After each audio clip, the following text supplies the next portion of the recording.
Olunaku olwaleero nga tutunuulira ebigenda mu maaso neno mu ggwanga, amawulire mangi nnyo agatrendinga, naye nga agasinze okuba nga gatrendinga ge mawulire n'ebyo ebintu ebigenda mu maaso mu kibiina kya National Unity Platform.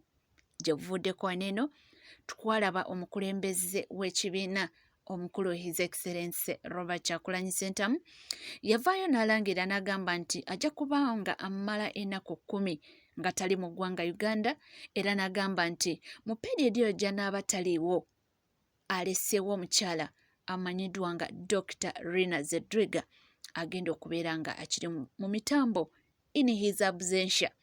Era yategeeza nti ennaku 10 ezo wanaddira amanyi nti entebe agirese mu mikono mirungi, era nti omukyala ono amwesiga kubanga amanyi mwesimbu, kubanga amanyi omukyala teerya ntama, amanyi omukyala atalabwamu maaso nti ogenda kukola ki, togenda kumunyigira mu ttooke. Era nga we twogerera essaawa ya kakati omukyala Dr. Rina Zedriga ekintu yakiri mu mitambo. Bingi nnyo ebyogeddwa, ebibuuzo bingi, naye nga ansa ntini buli omu ayogera kikye, ekituufu kyekiriwa. Olunaku olwaleero byonna tubirina, naye nga mbaniriza nate mwena mwenna abali naffe, ngamba kimu nti mwebale kutambula naffe, mwebale kutwagala. Oli luddawa okola ki? Yonna gy'oli, yonna gy'osinzidde, nkugamba kimu nti gwe tulakkalira nywera amawulire ng'ayinamu bungi nnyo era nja kubanga ngakuwa. Kakati olunaku olwaleero tulina omukulu amanyiddwa nga Tamale Mirundi Joseph, abasinga obungi gwe tumanyi nga Mirundi Senior, era ng'ono taata wa Tamale Mirundi Junior. Omwami ono he's a journalist, an author and a political analyst. Era tumulatera nnyo mulaba ng'alina shows ku TVs ez'enjawulo ng'analyzinga politics. Omwami ono alina experience mu bintu bino era nga yakolako nnyo mu State House, era abasinga obungi mwene ebyo mubimanyi. Ayogera nnyo ebintu bye ng'alina evidence ezibacking up eyo fact gy'aba aleese. So nnaku olwaleero atandise avuddeyo n'aba ng'atubuulira olugendo lwa mukulu His Excellency Bobi Wine atandika atya okuyingira politics, era yatandika ddi, era ani yamutuma, era ekirowoozo akijjawa, byonna abirina. Era nga bwe bamumiitinga ne bamwebuuzaako ye yabawa ansa ki, byonna abirina olunaku olwaleero. N'abo bagamba nti yadduse mu ggwanga mbu ku nsonga z'aba Mathias Mpuuga, mbu yalabye akasigiri nga kanene nnyo, kwe kwetegula ekibambulira. N'agamba nti kansooke ngendeko eyo emitala w'amayanja, nsooke ndeke ebintu bisooke bibe ng'ebitereeramu, then ojja kuba olwo nja kukomawo. Naye nga kituufu kyekyo ffenna tukimanye kyamutwala mitala w'amayanja, era nga tuzze tumulaba ng'ali ku functions ez'enjawulo, naye nga ye omukulu Tamale Mirundi Junior, omukulu Tamale Mirundi Senior alina wiino wuwe gw'aleese ebikwata ku ba Mathias Mpuuga, ebikwata ku kibiina kya National Unity Platform, ebikwata ku MK project. Eprojekiti eyo egyetya, bani abakiteekamu ssente, bani abalwanyisa ani akolera ani? Byonna olunaku olwaleero munnange si bigambo byange, naye ye Mirundi agamba nti byayogera birinako obukakafu era birinako evidence, era nga byayogerako ne mukulu His Excellency Robert Kyagulanyi Ssentamu abimanyiko bulungi. Bulungi nnyo abimanyiko bulungi, era nti n'omukulu His Excellency Yoweri Kaguta Museveni nti naye abimanyiko bulungi ddala, nti talina kyalimba. Ate nga ye nga wenkugambye nti omukulu Tamale Mirundi Senior wayogera ekintu ate nnyo okuteekako evidence. Ye n'agamba nti kino na kino gundi woba owakana obukakafu buno. So ye yatugambye nti buli kimu akirina, era ajja kubanga buli kimu akikuteera ku mmeeza. Ayagala naawe osigale analyzinga issues nga we ziri, olondemu kale we otunulemu, ogyemu ekituufu, oba owakana oba okkiriza, naye nga ye in fact ye mu bigambo bye agamba nti Bobi Wine akolera His Excellency Yoweri Kaguta Museveni.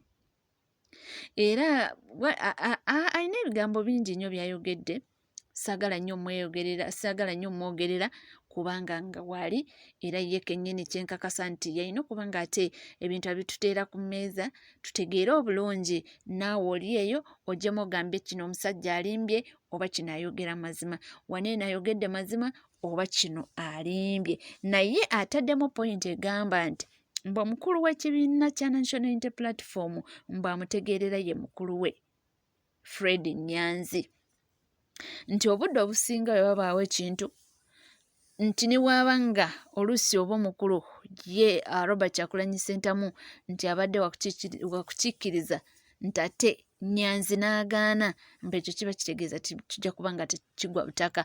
Kye nawulidde nti ne bali bampuga bakikompleiningako nti Nyanzi yasalawo yategeera, era nawulirako sole ezo nga bagamba nti ekintu ekisinze kubanga ate kitabula Mathias Mpuuga wamu ne Bobi Wine mbu abantu b'e Masaka mbu baagaana okuba nga bakola ki nga bakkiriza mu Nyanzi e Masaka eyo Mpuuga yafugayo era nga yayogera, so mbu ebintu ng'ebyo bivuddeko obuzibu.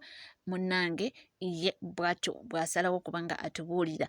Nze ngambye nti munnange si bigambo byange, naye ye kennyini ye ng'ayina bwino ng'abitegeeka asigale ng'atubuulira oba atubuulire muwulirize bulungi mutegeere mumanye nti byenjogerako si bya bulimba naye ng'ate bituufu. N'essimu n'ezima.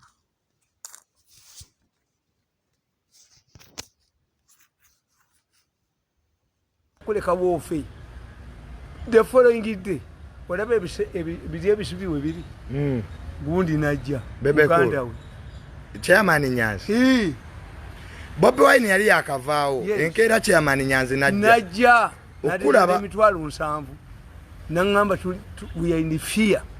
Muganda wange abasajja baagala mukozesa tulabire mu 7 nanoonya mu 7 nga buli kapapula appointment eriyo nemmanya ate nga nnyina wa radio amaze okuntumira radio gwe basooka okukwata ye ne bamutta nga baali baagala omuntu abanoonyeza ba MPs nga tebanakozesa Bobi Wine basooka wa radio mama radio nakutumira omuntu nanga nti omwana wange tomanyi ti radio yali agenze kulambula nnyumba ye tebamukuba ewali omutwe gwe tebagukuba kyuma bamukuba mutwe okufa lady bala yagala wentebe lile bakulozi amma kyogereko kyati okutta kwa radio kwa intention kakati mama wa lady yantumira tengoyeza omwana wange ze batutte bamuteeke mu bazibye ne muganda nti ekyo kyangu nga lady amaze okufa engoye ze bazibba ze bamutwala omuzika nti bakyuzeeko ne mugamba kukubire bakyabazibye nti bayimbi mbakubire ku stage ebiko 9 nze abayimbi babbe engoye za radio ze bali bagenda omuzinga bado nga sikikola nkubbe waliwo gwenjokola okuba mu nnyonyo ebiko 9 aniemu yenyage bamugire mu kukisabo ekiddako kubbe ebiko 9 tu kati olwo Bobi Wine Chairman Nyanzi omala okwogera naye baby kulu najja ondese mission ngamba baby kulu gwe nkwagala nnyo era yakukomplingako nti omuvuma nangaye bwa luhando ki naye Bobi kulu namugamba toyinza kuyimira kusimba ku Museveni why lwetuva Jinja Museveni naawe tayasibira nsambya nga gwe bakukubye essasi najja nakulaba mu ddwali bwona wavuganya Museveni tebajja kgenda ne mwezi kwe kaliya yaffe ejja kufa era gwalowooza nti Bobi Kulu bamwagala Bobi Kulu tebamwagala gwe kati owagira Museveni asantri ya punda ni mateke mubuuze Bobi Kulu afunayo sente buli owagira Museveni bamubatteke so tudde ku kya Bobi Wine tutuuke ku kyampu yes kakati nkubuulira nti Bobi Wine abasajja bamuteekawo nga kye baagala kimu abanoonyeza ababaka ba palamenti NRMB nga Museveni bw'abayita entebe tebagendayo naye nga baaki nga benaalimu sikitegedde bulungi kuganda Bobi Wine bamuwa assignment abaleetera ababaka ba parliament yes naye nga sanda NRM nga bali mu nuupu naye nga NRM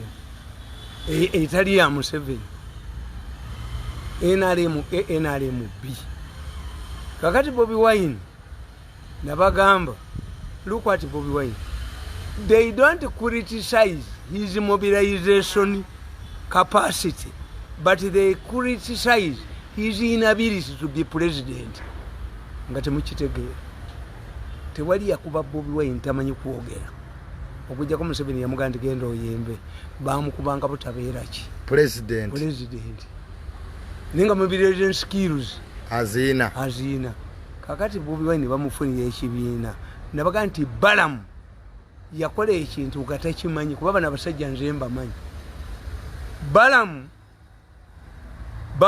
avaayo oba ku magezi goba kuki I don't doubt Balamu musajja mugezi Balamu mobiliza Balamu addira gundi kuba Bobi Wine yali azze na slogan ya people power Balamu agiregisteringa ye yalowooza nti ablockizani Bobi Wine if Bobi Wine came using people power yali aleeta ba individuals independence mu government abatafuna sente. These people wanted a political party where members have money. Womanyi sende NRM zefuna zinga bilioni 5 akusebaba mu parliament okuva ku babaka ba parliament. You can finance your political party using government money depending on the number of people you have. And yaza akakutinga kakati Bobi Wine bamuwe ekibiina nabaga nti ekyo ekibiina kyali kyenaalea kyali kya UPC nembagamba nembanyonyola I don't want to waste time kibalama habu kibalama started the pattern habu ndaye what is important do you have a disparate man who has lost his slogan, who is standing for the presidency, who is looking for political party. That political party ya Kibalama yalanga enaku 14 as required by law. Mu New Vision Gazette, intelligence did not inform Museveni. They went ahead and registered it with the Electoral Commission. Museveni agenda okuwigiga nagobaka goli lwakojo ate yakola ensobi lwakojo yagenda n'ekyalaani kye kuba lwakojo yategeera taliddamu kumuwa mulimo nzekemi olunaku Museveni lweyansindika nategeera nkamudde yalowooza ndikisa sitaliddamu kumpa mulimu kakati ekibiina Bobi Wine kye yasanga kyali kyenaalem olwe yes bakibalama kye baamuwa anti NRM ye yali ebutadde waliwo ne muganda waayinamu obubiina bungi nnyo wano kiyonga yabuteekawo tugenda mu referendum in case the big parties refuse to play ball era basemogere baagaana this is the right gundi ne bazirya mujuba ne baleeta omuti naki the same people nze saali ako billions nkolera Museveni agenda asante ya ponda toka upesi toka ekiro fuluma state house mujinga kabisa mulevi kabisa banga mubbi wankoko kati Bobi Wine akwatibwako omusajja gwe bayita Amsterdam. Amsterdam is a site recruiting office. Akwata ku Bobi Wine amujja ku origino ki akwata kinamugamba nti abasajja nana ngazijja mu government ngazijja yali government policy era when Museveni realized nti ekibiina bakiwandiisizza all of those people musajja nga agamba ku video when I picked Bobi Wine as I thought that when Bobi Wine reveals his presidential bid people laugh at him. But when I saw him in Arua, I had to hide under my table. Kati abawa Bobi Wine ekibiina kino president yabamanya n'abawandiikisa apology in their handwriting. Eteeza aba Bobi Wine ekibiina beenaalemu bino. Museveni was not aware. Nga balina sente ezaabwe. Bobi Wine yadduka ne bilioni 5.8. Yes. N'agenda nani olwayingira mu America. Kyobala baamukuba emigo mingi Let me tell you the sequence. When Bobby Wine acquired a party, he rang me in the morning. My brother, tufunye ekibiina. Naye tukifunye mu bwangu kubanga gye tujjeeyo ne mugaba bweza. Bobby Wine ne mukubira essimu ne mugaba ndaba mukazi wo mu meeting. Ebyuma byange bimugudaba mu meeting. Nanga owange konze uwo mulabi mu meeting. Bobby Wine rings me again. Nga kumbaga. Embaga ya gold. Ne mugaba Bobby Wine yakoze ensobi. Muganda wakoze ensobi. Temwali wasiza. Okuwasa kitegeeza you have finally arrived. Walaba kabeena nga bawasa. Abantu bonna bawasa kati mawa agenda kuwasa. Has arrived. Byensabe maze. Museveni yekai yawasa n'aleka family ye. N'agenda lekimi. Tubonye bwejje nayono omukoto gy'atuniamu. Tayinza kunniamu. Nakatabani kakajeje kasokola enda z'abantu. Kanezeko muntu kubagane paka omulwali tamunni. Ekyogo n'endi bafumulamu. Kakati Museveni yaleka mukazi we yekka. Bobby Wine n'agamba tetujja bikola ebyembaga. Why? It gives us an opportunity to talk to people. Ne mugamba nti omusajja Museveni n'embaga gyaziwera. Ekyo mukoze kibi. Kwe nategeera nti Nyanzi muntu yafuga Bobby Wine. Chairman Nyanzi. Ye Nyanzi yafuga Bobby Wine. Yamulagira ebyokukola. Era ne bampoga. Kakati bana abasajja. Bobby Wine yali tamanyi nti abo abasajja bagezi. Bwe bamala omuwa ekibiina n'atwala ssente n'abaddukako n'agenda n'amustada yafunayo wingi mu NRM etayagala muhoozi as opposed to origino wanu. Waliwo gurupu eyamukozesa yenkugamba temuka Bobby Wine yagenda ku hoteri egindi bagiyita batya eyo gye batuula era gye baali batudde n'okunzita mutungo county kirabo mukazi we edi mutwe agina abaana be yajja wane Zambia nkakube badduke okay mutungo county kirabo muka Bobby Wine yagenda ne muka Rubongo ya ne baba wa sente Rubongo yagenda kalamoja nayo bilioni 5 nabiwe wa Rubongo ya nabitwale wa police bonamugamba nti ezo zirye kubanga tujja bakola bwetu kyo nkatubafera. Muka Rubongo yagenda najja milioni 5 ekalamoja. Ate muka Bobby Wine naddayo. Muka Bobby Wine yagenda nene nayomba n'abavuma mututega mutuwesende ne mugamba akagwaga kwa mwene katukuba yayomba mumwagambye akagwaga kwa mwe kozi na bano baali tebagala njogere nze ekinuma fitina tebampa kati milioni 5 muka Rubongo yazifuna ne bazitwale wa principal nazi wa Rubongo ya ziriye butujjo bakola bwetu kati babi nayomba anti olwo ba ate bazize mu group ekubani muhozi group ekuba muhozi ate Bobby Wine yakikola ki. That's why Bobby Wine yagenda Luwero n'avumani kino kitabani kye kiwaddanga ng'akolera ki akolera bali bakulimba zindi ziswaitani zikulimba bomutayiga baana abo bali aba ne speaker bamuleetedde obuzibu abaana bali aba ate Museveni tabakwata swaitani zitazikwata ko zimukemera kyogamba group eteyagala General Muhoozi mu government yakwatagana dda ne Bobby Wine nga ye innocent empitirivu era Bobby Wine Luwero yavuma General Muhoozi naye kitamiivu kino balina n'abaana bali Zambia bali luddawa kubanga abayisisi babategeera nti bali corrupt bajja wana abayisisi balya ssente babawozesa kalugire nawoza nekiwanuka bane baba wa billions ezange ne bazikwata. Museveni yabagamba call that man mumuwe ssente ze eri kimirundi mukubye ne mwabya kati empoga ne mwabiza ddala mpoga tali ddumu kuniyo ku bantu ne kizunza olutwe addanga munamanyira ne mbasuula eddalu mpoga kyasinzirako gati ne Bobby Wine yalya.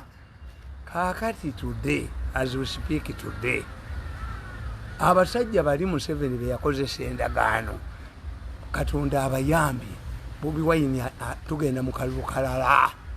Bobby Wine group ebadde mukozesa Museveni yagisiba ssente ye yali esokola enda z'abantu teyina mmane nakamu njikubye nenjijjawo tebalina yadde 10 tebalina ssente zino zembadde mugamba nti Bobby Wine ssente abadde azijja mu gavumenti Museveni ssente zonna yazisiba baavu bayitirivu. Kakati Bobby Wine bali abasooka omuteekamu ssente tebasobola muteekamu waayi loolo ya Bobi Wine muhozi yagikola kubanga baali batya kyenda bagamba nti you must surrender power gradually kiringa omutamiva akka ku madaala ne bwe banzikiza ogabala nze bwe mba nina okulijja amadaala kati akunga